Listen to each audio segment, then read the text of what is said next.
بسم اللہ الرحمن الرحیم۔ السلام علیکم۔ آج ہم UGC نیٹ 4 اب کے نصاب میں شامل یونٹ 4 میں مخدوم محی الدین کی نظم نگاری حیات و خدمات دیکھیں گے۔ آپ لوگوں سے گزارش ہے کہ ویڈیو کو پورا دیکھا کریں اور اپنے خیالات کمنٹ میں ضرور بتایا کریں۔ مخدوم محی الدین کا پورا نام ابو سعید مخدوم محی الدین خضری تھا۔ ان کے والد غوث محی الدین تھے۔ مخدوم اردو کے نامور شاعر اور سیاسی عدالت پسند تھے۔ وہ ایک امتیازی انقلابی شاعر تھے۔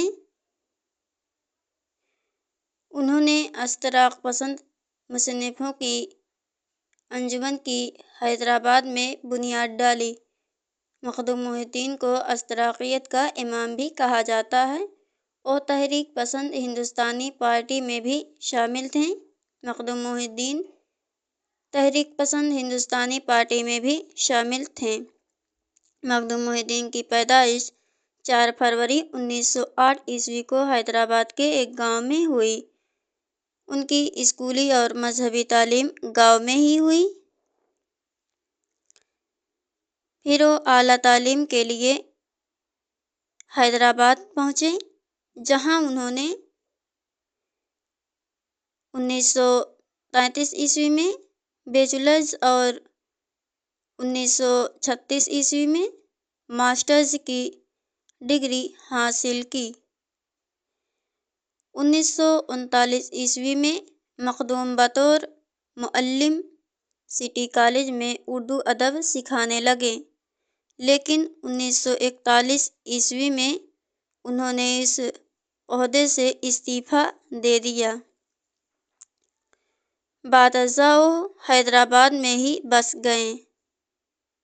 استعفیٰ دینے کے بعد وہ حیدرآباد میں ہی رہنے لگے اور ہندوستان کو انگریزوں کے شکنجہ سے بچانے کے لیے لڑنے لگے۔ محی الدین نے شاعری گوئی کا آغاز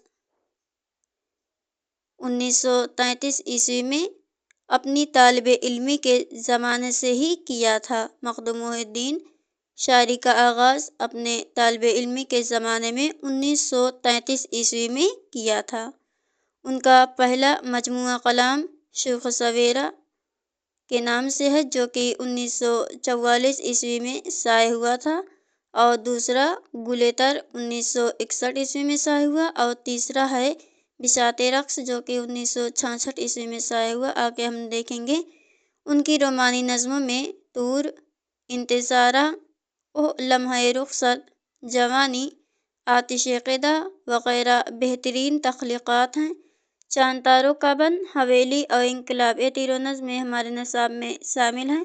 چاند تاروں کا بن یہ گلِ تر میں شامل ایک آزاد نظم ہے، اور حویلی انقلاب شوخ سویرا میں شامل معرہ نظم ہے۔ موت کا گیت، ٹوٹے ہوئے تارے، آسمانی لوریاں اور پچھلے پہر چاند سے، یہ مشہور نظمیں مخدوم محی الدین کی ہیں۔ قحط بنگال اور تلنگانہ تحریک پر بھی مخدوم محی الدین نے نظم لکھی ہیں۔ وہ شاعر شباب ہونے کے ساتھ ساتھ شاعر انقلاب بھی تھے۔ ان کی انقلابی نظمیں اور غزلیں بیشتر فلموں میں استعمال ہوئے ہیں۔ مخدوم محی الدین کی انقلابی نظمیں اور غزلیں فلموں میں استعمال کی گئی ہیں۔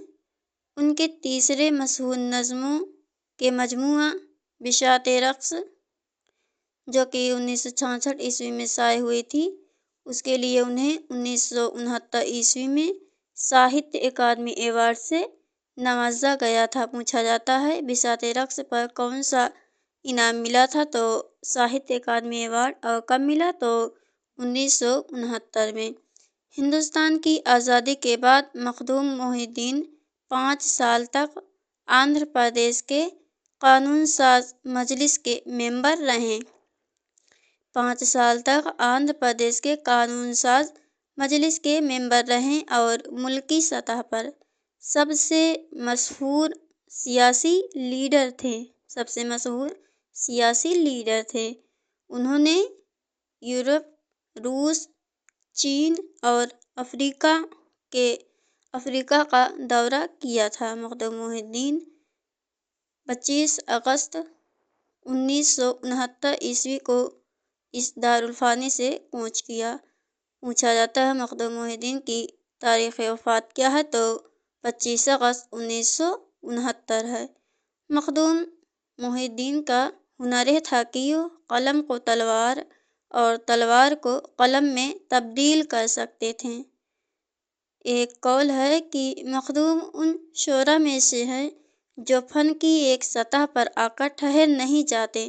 مخدوم ان شعراء میں سے ہیں جو فن کے ایک سطح پر آ کر ٹھہر نہیں جاتے بلکہ وہ ترقی کرتے رہتے ہیں۔